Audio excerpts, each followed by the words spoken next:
Assalamualaikum, Shalom. Perkenalkan, nama saya Irene Putri Mulamu dengan NIM 2025-210001. Di sini saya akan menjelaskan materi terkait mata kuliah kewarganegaraan. Materi yang pertama yaitu hakikat pendidikan kewarganegaraan, di mana materi ini menjelaskan tentang yang pertama civic education. Nah, civic education ini adalah pendidikan pembentukan karakter warga negara melalui sekolah. Yang kedua, citizenship education. Citizenship education ini menjelaskan pendidikan pembentukan karakter melalui semua jalur, keluarga, sekolah, komunitas, media, dan lain-lain. Dan juga tertera beberapa makna kewarganegaraan menurut Policing tahun 2000, pendidikan politik tentang peran warga negara dibina sesuai Pancasila dan Undang-Undang Dasar 1945 agar dapat diandalkan. Yang kedua, menurut Satria tahun 2012, program pembangunan karakter warga negara, tujuan akhir jadi warga cerdas dan baik. Dan yang ketiga, Undang-Undang Nomor 2 Tahun 1989 bekali pengetahuan dan kemampuan hubungan warga negara, OPBN, ciri-ciri, materi dasar, interdisipliner, tujuan, warga andal. Yang keempat, Undang-Undang Nomor 3 Tahun 2002, bagian keikutsertaan warga dalam bela negara. Yang kelima, Undang-Undang Nomor 20 Tahun 2003 membentuk rasa kebangsaan dan cinta tanah air. Yang keenam, Undang-Undang Nomor 12 Tahun 2012 mencakup Pancasila dan Undang-Undang 1945. Nah, PP Nomor 32 Tahun 2013 membentuk rasa kebangsaan, cinta tanah air, nilai Pancasila, sadar konstitusi, Bhinneka Tunggal Ika, dan komitmen NKRI. Dan selanjutnya ada isi pendidikan kewarganegaraan, yaitu civic law language, pengetahuan yang harus diketahui warga. Yang kedua, civic skill, keterampilan intelektual dan partisipasi. Yang ketiga, civic disposition, sikap karakter privat dan publik. Tujuan pendidikan kewarganegaraan yang pertama, punya pengetahuan dan keterampilan selesaikan masalah. Yang kedua, mampu mempertimbangkan nilai hidup efektif di dunia berubah. Yang ketiga, sadar pengaruh sains, teknologi, dan memanfaatkan untuk nilai hidup.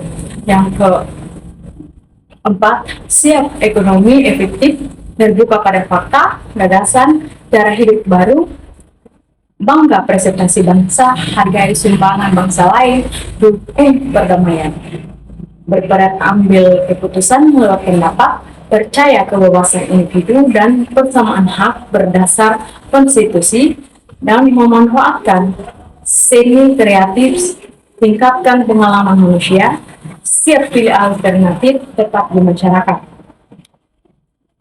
Di dalam pendidikan kewarganegaraan ada fungsi pokok, pendidikan kebangsaan, rasa kebangsaan, dan cinta tanah air. Dan fungsi pengembangannya yaitu pendidikan demokrasi, bela negara, HAM multikultural, lingkungan, hukum anti korupsi, nilai dan karakter Pancasila.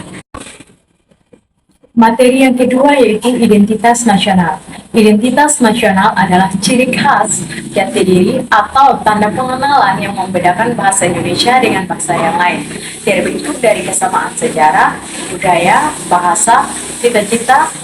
Identitas ini terbagi menjadi tiga, yaitu fundamental atau Pancasila, instrumental Undang-Undang Dasar 1945, bahasa Indonesia, bendera, lagu kebangsaan, dan alamiah, keberagaman suku, agama, budaya, serta wilayah Nusantara. Intinya, identitas ini menyatukan keberagaman menjadi satu kesatuan bangsa sesuai semboyan Bhinneka Tunggal Ika. Selanjutnya, pembahasan materi yang ketiga yaitu mengenai kewajiban dan hak negara dan warga negara. Hubungan negara dan warga negara bersifat timbal balik. Warga negara memiliki hak yang harus dipenuhi negara, serta kewajiban yang harus dilakukan untuk negara. Sebaliknya, negara memiliki kewajiban melindungi dan mensejahterakan rakyat, serta hak menuntut kewajiban dipatuhi. Keseimbangan ini menjalin ketertiban, keadilan, dan kelangsungan hidup bernegara sesuai aturan. Dan materi yang terakhir yaitu bela negara. Bela negara adalah wujud rasa cinta tanah air yang dilakukan oleh setiap warga negara. tanpa memandang usia demi menjaga kedaulatan dan keutuhan negara.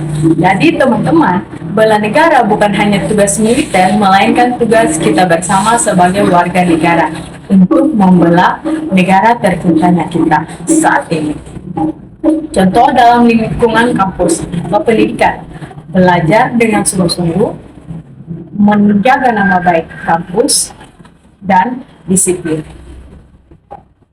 Sekian pemaparan materi dari saya. Terima kasih.